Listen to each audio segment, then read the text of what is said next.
accompany your protests. But I'm concerned on behalf of the Kenyan people as a professional because of the political uncertainty. You are a leader in this country who is held in high esteem.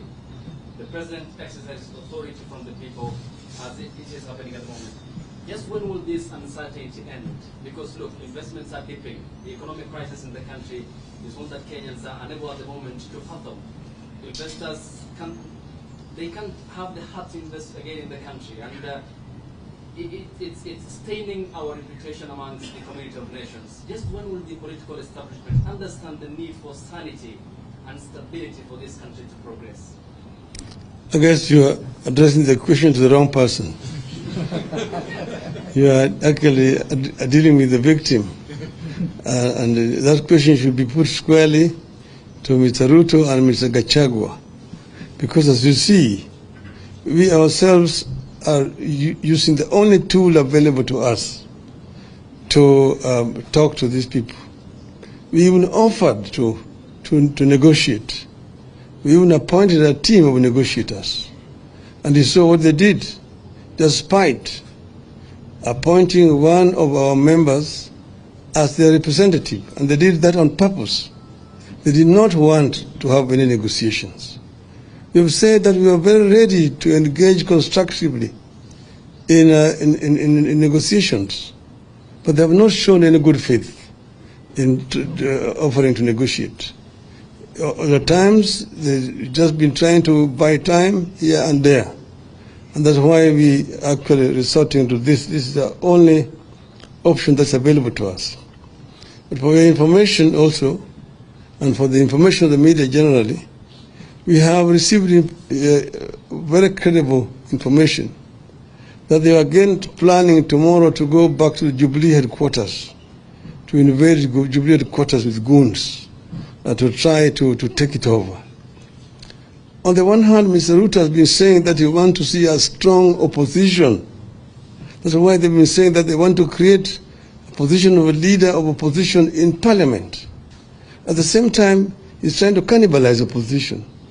He's moving out to buy out members of parliament from the opposition to reduce the strength of opposition in parliament.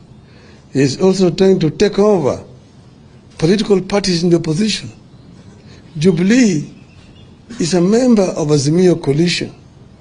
They're signatory to the Azimio coalition, and their leadership is not in dispute. Those who try to carry out a coup in Jubilee were told by the courts that they should use internal mechanisms to resolve those problems. And according to the information that we have, Jubilee has actually called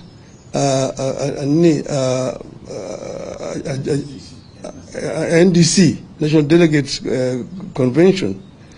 Why don't they wait for that? Why the hurry to try to take over Jubilee by force? This basically shows you that people who are hell-bent on trying to return this country to a single-party dictatorship, which we came from, those are the days. So we are people who are defending the gains which have been made by the people of Kenya. Will not sit down and watch them try to do it. We will resist. And that's why we are here.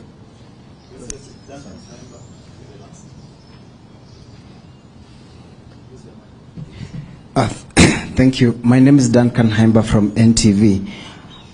Two quick questions. One, those in government are accusing Azimio, the chairman of Azimio Council, that's retired President Uhuru Kenyatta, and yourself and the team as out to cause anarchy, and they read his involvement and your involvement long after you had accepted and moved on in court. And then all of a sudden, so they are saying this is a recipe for anarchy. And secondly, when you launched the MDD, Movement for Defense for Democracy, your position was very clear that you no longer recognize President William Ruto as president. Now, you've said the petition tomorrow, among the places will be, is to deliver a petition to him. When did the position change that now you recognize him as president? Thank you. I did not say that I'm presenting a petition to Mr. Ruto. I said we are presenting a petition to office of the president, because that office